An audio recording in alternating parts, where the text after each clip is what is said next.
Our first session of the afternoon is all about employment first in action. We have 3 presentations, each explaining the nuts and bolts of innovative employment programs that are getting results.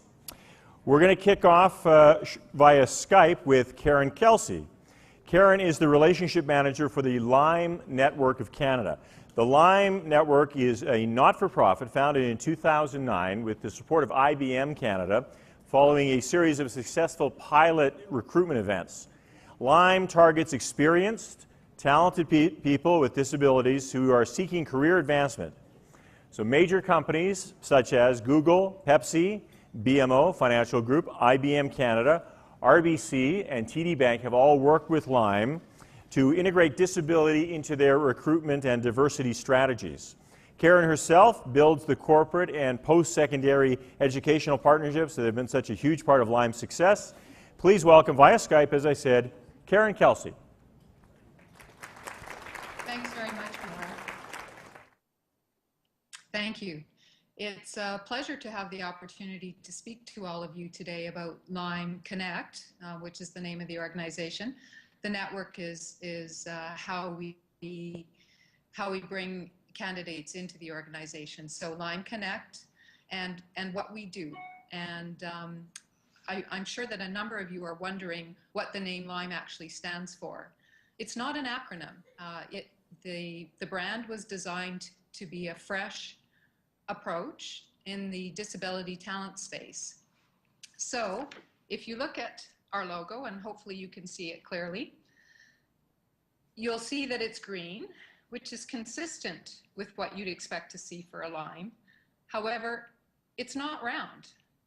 And so if you look at the splash in the lower right-hand corner, that represents out-of-the-box thinking. And within that splash, you should be able to see either wings or a kite tail, and at the very bottom, an upward pointing arrow is embedded. So these are all positive, uplifting symbols, which represent our positive approach to disability in the talent space. The next thing you may be wondering, and people often ask us, is how we define disability. We define it very broadly. It could be anything from a physical disability, a chronic health condition, a mental health issue, or a learning disability. Today, approximately 1 in 5 people has a disability. On campus, where we focus a lot of our time and attention, it's approximately 1 in 10. But the interesting thing is that the majority, almost 90% of those disabilities, are invisible. So things like attention deficit disorder, dyslexia, epilepsy, and so on. And what this translates into is a real reticence or reluctance for individuals to go through the standard recruitment process. Candidates who happen to have a disability are very often intimidated by that recruitment process. They're concerned that they may have to make a request to see interview questions, and that could be because they have an auditory processing disorder, or they may be required to take a test which they'll need some additional time to complete. And so because of this intimidation, they will elect not to go through the standard recruitment process, which means that a lot of them will end up being underemployed. So they may end up working for the family business, for a friend of the family. They may choose to stay in academia, pursuing further studies, ultimately teaching. And none of those things are bad in of themselves, but they may not be the best alignment of the individual's capabilities.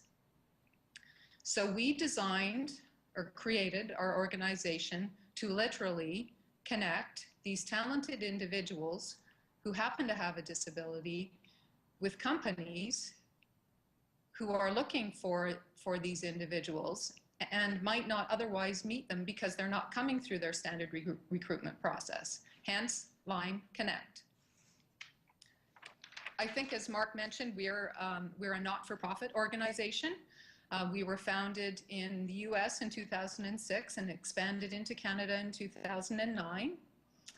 And our current partners are Bank of Montreal, IBM, PepsiCo, RBC, and TD. But we continue to look for other partners in the corporate world, those who are aligned to our values, who have a very strong commitment to diversity, who know how to accommodate individuals who have disabilities, and who have a very strong brand and profile on campus as well. As I said, I spend a lot of time working with the various universities in particular across the country. So how does an individual take advantage of Line Connect, of the programs that we offer? Well, the first thing is that someone needs to go onto our website and create a profile. And this requires completing some information, providing us with a bit of background on things that would be related to careers. So educational background, work experience, leadership activities, community involvement, all the things that you would want to see as an employer if you were looking at a candidate. We also encourage people to attach their resume because our partners have access to the information in our network, so they can actually search for profiles based on jobs that they're looking to fill. And then once an individual has completed their profile and then becomes a member of the Line Network, they will hear from us directly. So every time we are launching an event or a program, we will communicate with individuals and invite them to join, or to apply. It depends on exactly how the program works. And so that's the real benefit of becoming a Line Network member. And there is no cost for doing so other than the time required to complete the profile itself. There are a number of different programs that we offer. So the first of those in the process that we use, and we talk about attracting, preparing, and then connecting our candidates and the companies who we partner with. So the first type of program that we offer is professional development. And we do that primarily through technology, so webinars, teleconferences. We have a blog, and what we do is talk about things like preparing your resume, honing your resume. How do you make it stand out? Preparing for an interview, networking skills, the whether, when, and how to talk about disability. It's one of the questions that we often get asked about from candidates, and actually sometimes even from companies themselves. So if you are someone who has a disability and you may or may not require an accommodation from your employer, do you need to talk about your disability? Is it important?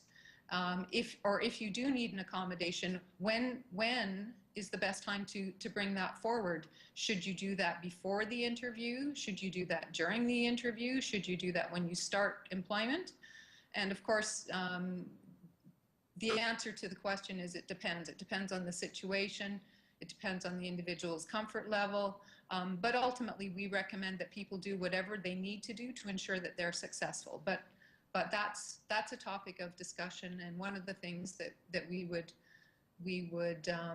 put forward as part of our development.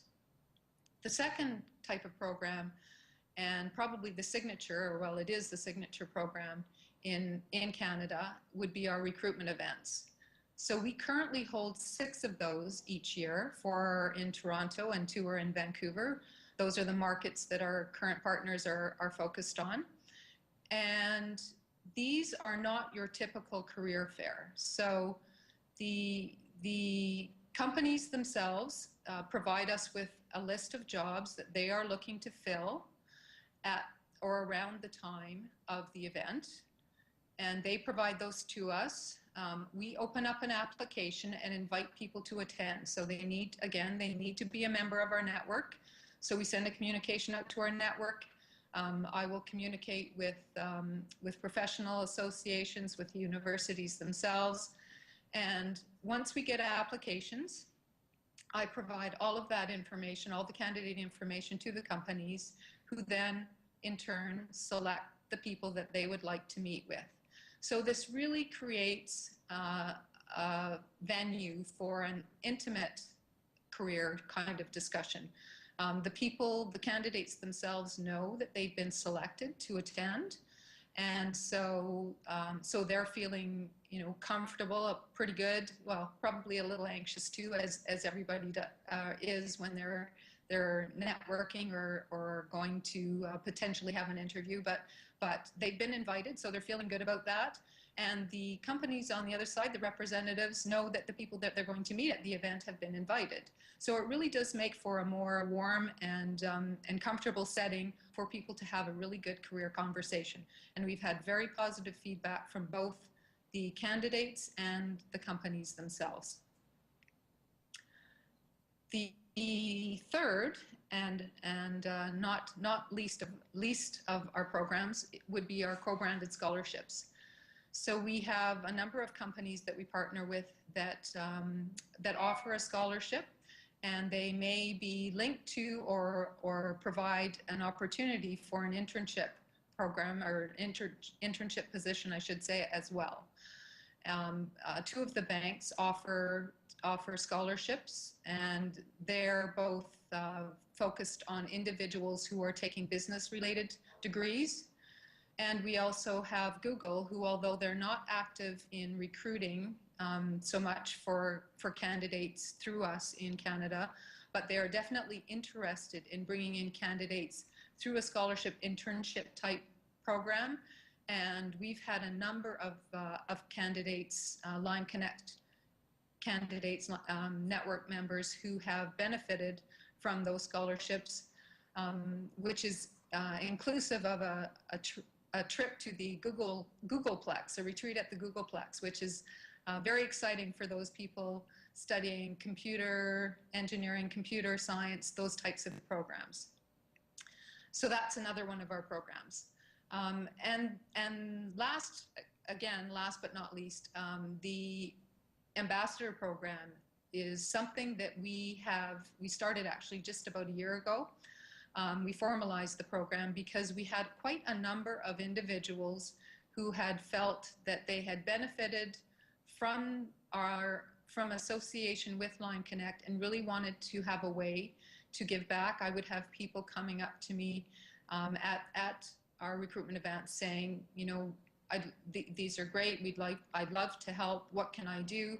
And so we created the ambassador program, and these are individuals who act on our behalf. They will speak on campus or at other events in promotion of Line Connect as an organization and our programs. But it also really gives them an opportunity to develop and practice their presentation and public speaking skills. So it benefits them and it benefits us. The other way that people can take advantage of our network and what we offer is through applying directly to positions that are being offered by the companies who we partner with. So there are a couple of things. One, the companies will send us from time to time and through our blog as well, positions that they would like to fill, they are looking for candidates for, and so we will post them on our website or on our blog. But also we encourage members of our network to apply directly to career opportunities, jobs that they see on the career sites of these companies, and then let us know so that we have an opportunity to follow up. So I have recruitment contacts at all of the companies, and I will follow up with them often on positions that people have applied through or applied to directly on their career site, so they haven't come through us as part of a recruitment event. And this really helps to bring attention to the application of that individual versus it being one of the however many hundred applications that a recruiter might actually receive for any given position that's open. The other thing that I think I mentioned, but just to confirm, partners or the companies that we partner with have access to our network, and so they are able to search based on a number of criteria in order to find candidates who meet the profile of jobs that they're looking to fill. So it's an ongoing benefit. It's not restricted to recruitment events or any specific program. So the bottom line is, Line Connect puts talent first. We're focused on talent. Disability just happens to be part of the overall candidate profile, just as we all have strengths and weaknesses that make up who we are. We're really focused on connecting highly talented, high-achieving individuals who just happen to have disabilities with great companies who are looking to hire them and who value their unique strengths and perspectives. We believe it's a smart thing to do. It's really not about being nice. Thanks very much.